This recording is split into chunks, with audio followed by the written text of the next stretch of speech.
Assalamu alaikum. We are putting this class for medical physics. I'm selecting this question और जो मैंने आपको handout group पे डाला हुआ है उसी से आप इसको देख सकते हो।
अब इसमें आप एग्जामिनर को बताओगे कि मेन प्रिंसिपल कौन कौन से हैं। It's a block question, 6 mark दिए हुए पूरे solid.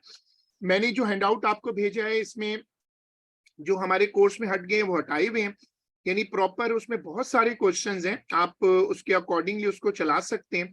Explain the main principle. अब देखो जो अल्ट्रासाउंड के मेन प्रिंसिपल्स होते हैं वो क्या होते हैं। अल्ट्रासाउंड के जो मेन प्रिंसिपल हैं वो क्या होते हैं। जो अल्ट्रासाउंड्स होती हैं वो एक पीजो इलेक्ट्रिक क्रिस्टल से जनरेट होती हैं। हम उसको हाई फ्रीक्वेंसी का एसी वोल्टेज देते हैं। जब अल्ट्रासाउंड जनरेट हो जाती हैं तो हम उसको स्किन पर डालते हैं, वो स्किन में एंटर होती हैं और पार्शियली रिफ्लेक्ट और पार्शियली रिफ्रैक्ट होती हैं। बार बार यही होता है। जो सिग्नल वापस आता है हम उसको रिसीव करते हैं और उसकी जो इंटेंसिटी होती है उससे पता चलता है कि आगे बाउंड्री कौन सी है। और जो एको होती है, एको का मतलब जो टाइम का फर्क होता है, उससे पता चल जाता है कि वो चीज अंदर कितनी है, डेप्थ कितनी है उसकी।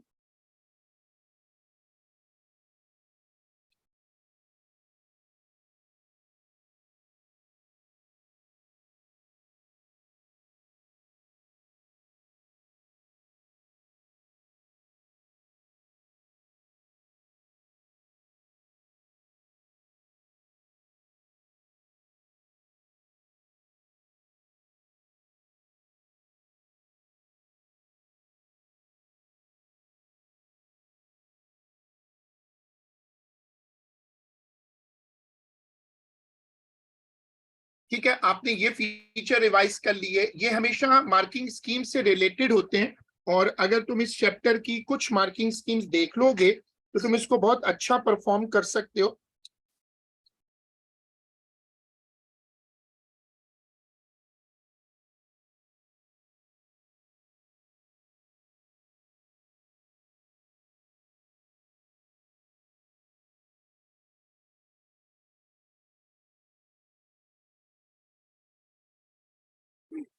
A parallel beam of ultrasound has intensity I naught as it enters a muscle of thickness 4.6 centimeter as illustrated. The intensity of the beam just before it leaves the muscle is IT. Enter होते वक्त I naught है और निकलते वक्त जो है वो the ratio of I naught upon IT is found to be 2.9.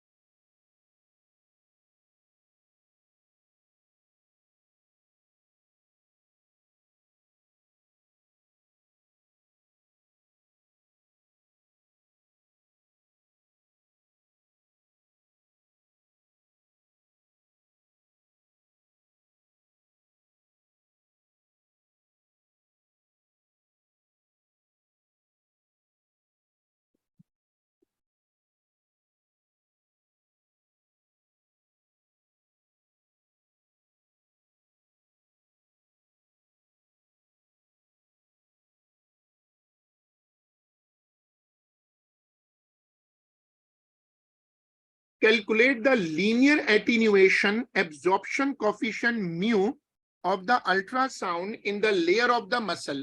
Data तुम यहां से पिक कर लो.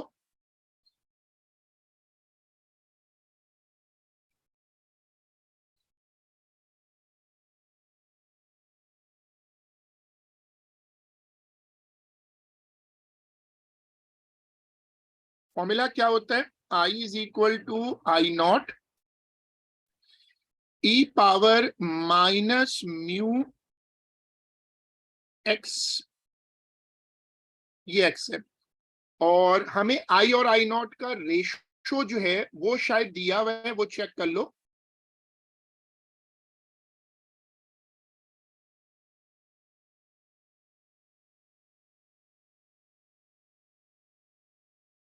ये रेशो दी हुई 2.9. म्यू निकालना है.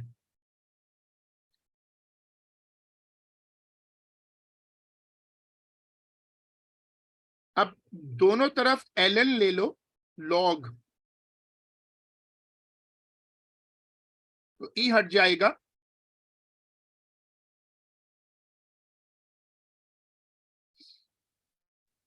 ये वाली वर्किंग देखो और इसमें फिर म्यू को सब्जेक्ट बना लो.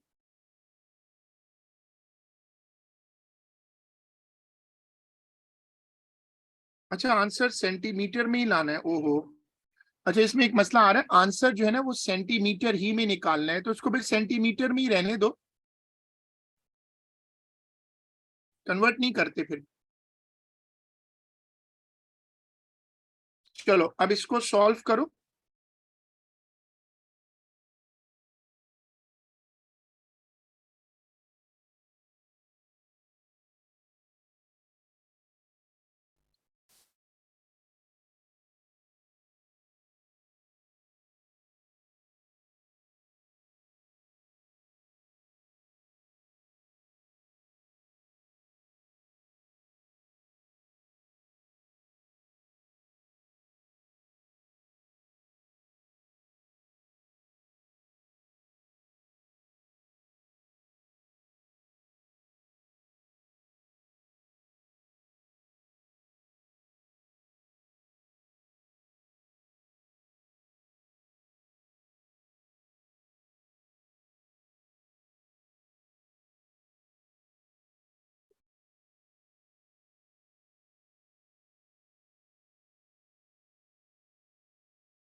अब पढ़ो.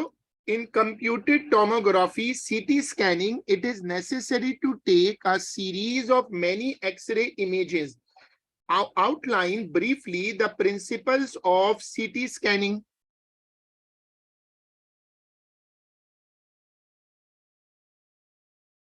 अब इसमें सीटी स्कैनिंग के बेसिक प्रिंसिपल्स जो हैं वो आपको याद हो जाने चाहिए, क्योंकि ये तो फुल टाइम मेमोरी गेम है ना.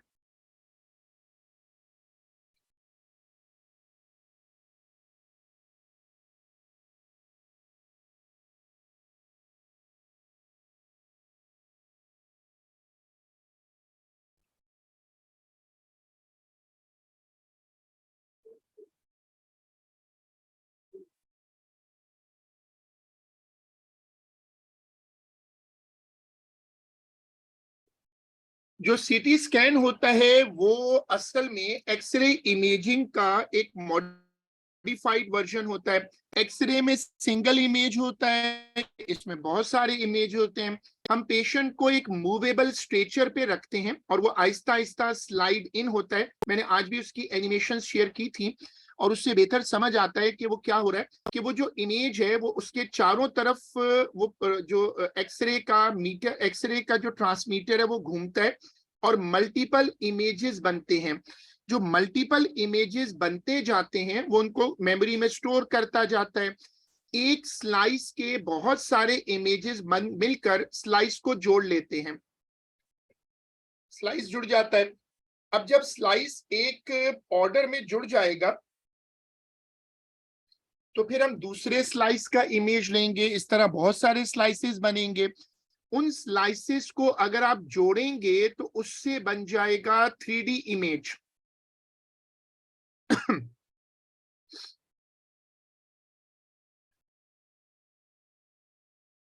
और उसको फिर आप रोटेटेबल इमेज बना सकते हैं। ये टॉपिक था पहले, और इसमें हम लोग वो बैकग्राउंड काउंट वगैरह को माइनस करते थे।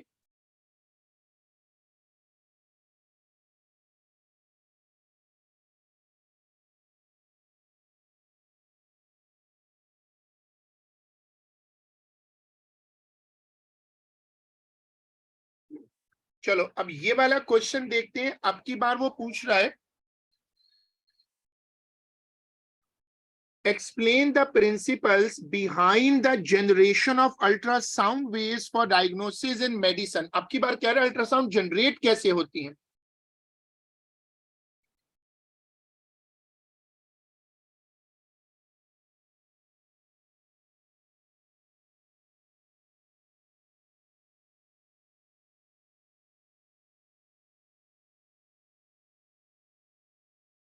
अब अल्ट्रासाउंड के लिए वो कॉन्सेप्ट याद करो कि इसमें क्रिस्टल होती है, उसमें प्लस माइनस एक जगह पर होते हैं।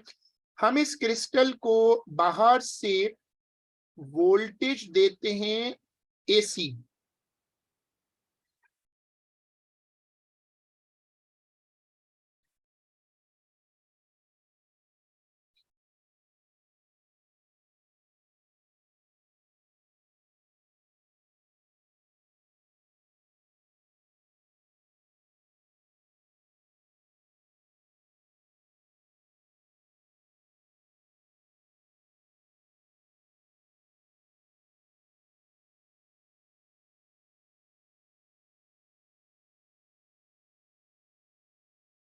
जब हम इसको एसी वोल्टेज देते हैं, जब हम इसको एसी वोल्टेज देते हैं तो ये जो क्रिस्टल है ये वाइब्रेट करती है, और इसकी जो वाइब्रेशन होती है उससे फ्रीक्वेंसी ऑफ साउंड जो बनती है वो 20 किलोहर्ट्ज से ऊपर चली जाती है, उससे फिर अल्ट्रासाउंड बन जाते हैं। ये क्रिस्टल की प्रॉपर्टी है। और मैंने आपको एक लफ्ज सिखाया था, ट्रांसड्यूसर। जो क्रिस्टल है ना वो इनपुट और आउटपुट टू वे ट्रांसड्यूसर के तौर पे काम करता है। ये क्रिस्टल वाइब्रेट करता है और इसकी वाइब्रेशन से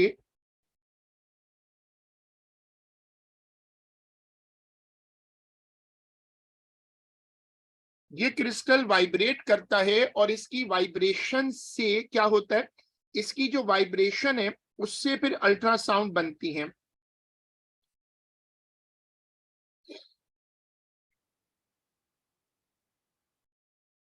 पढ़ो, ultrasound frequencies are as high as 10 megahertz are used in medical diagnosis। One advantage of the use of high frequency, ये मैंने क्लास में समझाया था। जिन लोगों को वीडियो में फ्रीक्वेंसी का कॉन्सेप्ट पता है, असल में जब फ्रीक्वेंसी बढ़ाते हैं तो क्वालिटी ऑफ सिग्नल बढ़ती जाती है। जैसे जैसे आप फ्रीक्वेंसी बढ़ाते हैं quality of the signal increases. जैसे FM 100 है, FM 101 है, तो जैसे जैसे फ्रीक्वेंसी बढ़ती जाएगी क्वालिटी ऑफ साउंड बढ़ती जाएगी। हाई फ्रीक्वेंसी अल्ट्रासाउंड अगर आप यूज करेंगे तो आप ज्यादा डिटेल्स बता सकते हैं। Greater the frequency of a signal, greater the number of detail units.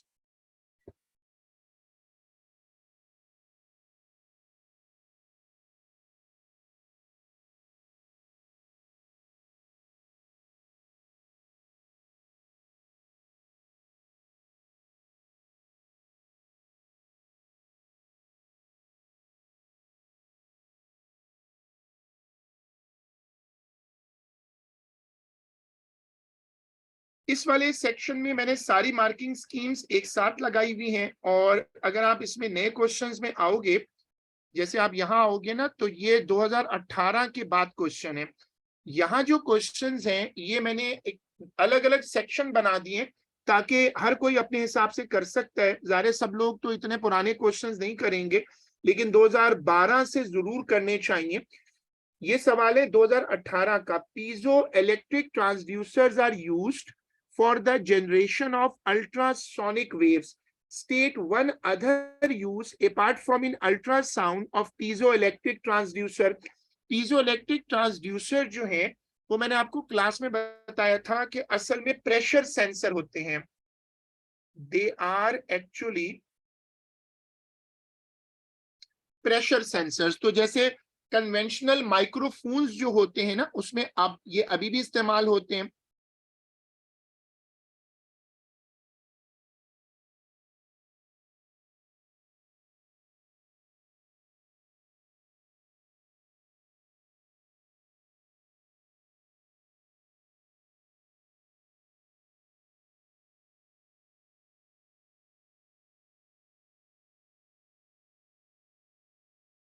हाँ, इन लाइटर्स. अच्छा, लाइटर्स का नहीं पता मुझे. लाइटर्स हो सकता है यूज होता हो.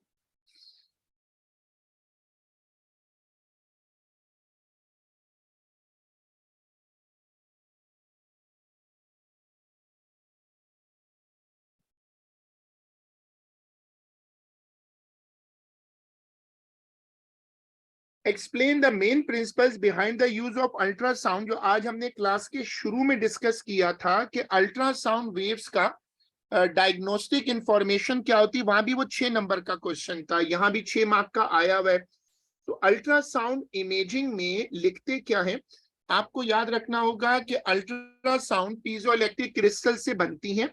फिर आप उनको स्किन पर डालते हैं, वो अंदर एंटर होती हैं, स्किन पे रिफ्लेक्शन रोकते हैं कपलिंग मीडियम से, अंदर जाती हैं, पार्शियली रिफ्लेक्ट होती हैं. जो इनकी डायग्राम मैंने आपको एक सिखाई थी, ये वाली, ये हर बाउंड्री पे पार्शियली रिफ्लेक्ट होती हैं और पार्शियली रिफ्रैक्ट होती हैं. जो रिफ्लेक्ट होती हैं वापस आती हैं, वो आप रिकॉर्ड करते जाएं, उससे इमेज बनता है.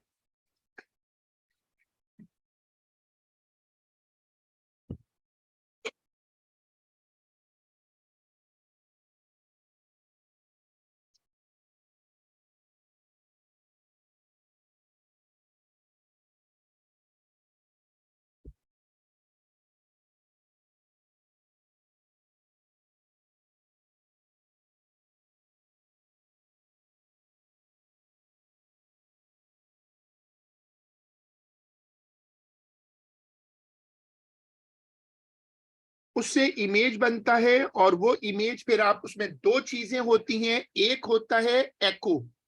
जो एको होता है, मैंने उसका फॉर्मूला बताया था 2D/T. इससे ना पता चल जाता है कि वो जो आपको, आप जिस चीज को ढूंढ रहे हैं वो है कहां पर, बाउंड्री की. अच्छा, जो सिग्नल वापस आता है उसको इंसिडेंट सिग्नल से कंपेयर करते हैं, कितना डिमिनिश हुआ, उसका एम्पलीट्यूड देखते हैं सीआरओ पे.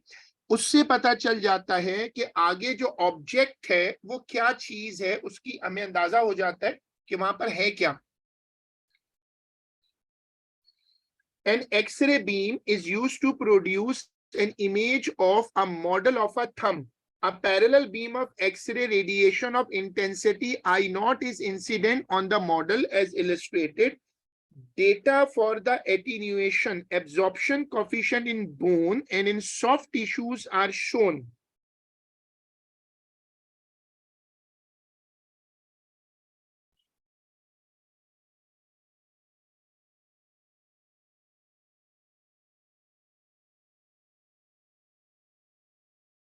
Calculate in terms of the incident intensity I naught of the X-ray beam the intensity of the beam after passing through a thickness of 2.8 centimeter of soft tissue. अब बताओ ये कैसे solve करेंगे.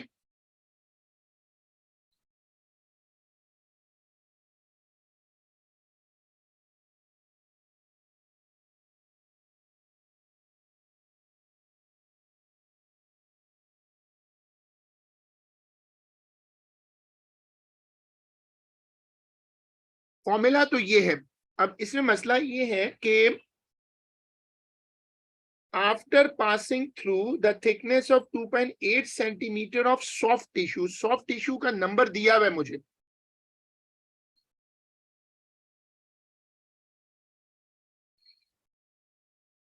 Answer I not में ही छोड़ना है. तो in terms of I not निकाल लेते, हमें दिया हुआ है और इसमें जो वैल्यू दी हुई है वो पर सेंटीमीटर ही दी हुई है, तो पर सेंटीमीटर चला लो, तो सवाल को सेंटीमीटर ही में रन कर लेते हैं।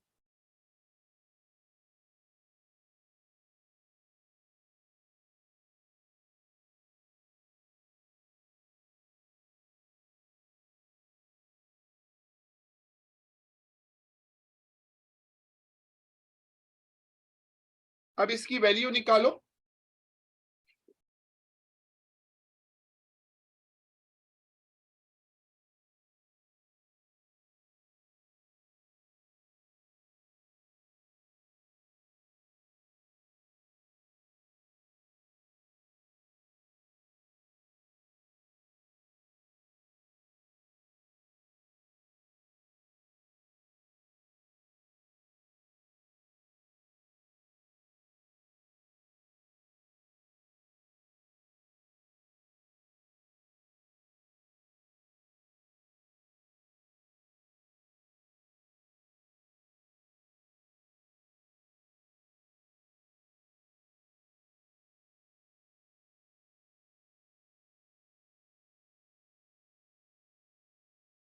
इसकी वैल्यू निकाल के बताओ।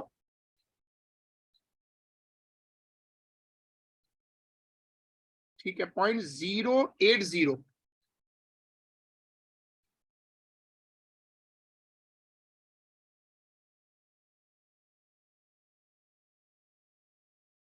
The bone and soft tissue as shown. अब बोन और सॉफ्ट टिश्यू दोनों आ रहे हैं।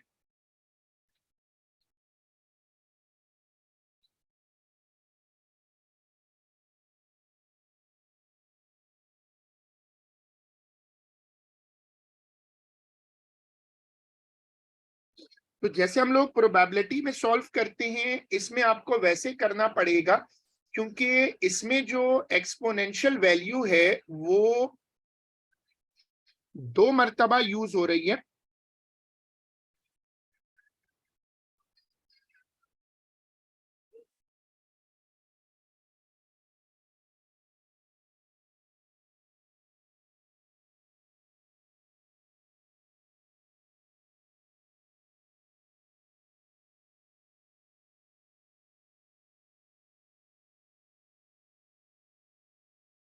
अंदर जो बोन है वो 1.3 है, और उसके जो बाहर जो अंदर बोन है वो 1.3 की है, और बाहर 2.8 का टोटल टिश्यू है।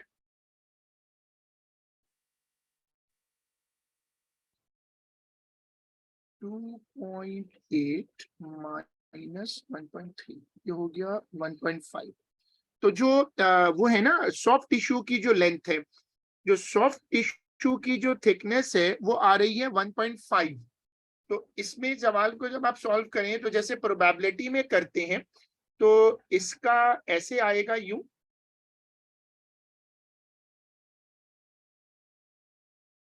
Like this.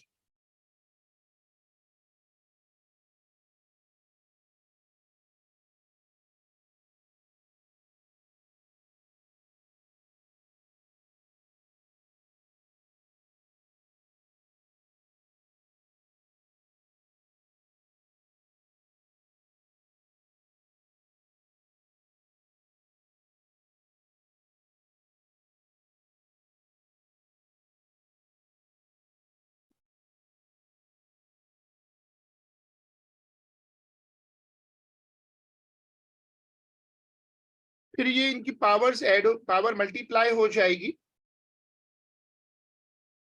अच्छा, 0.00।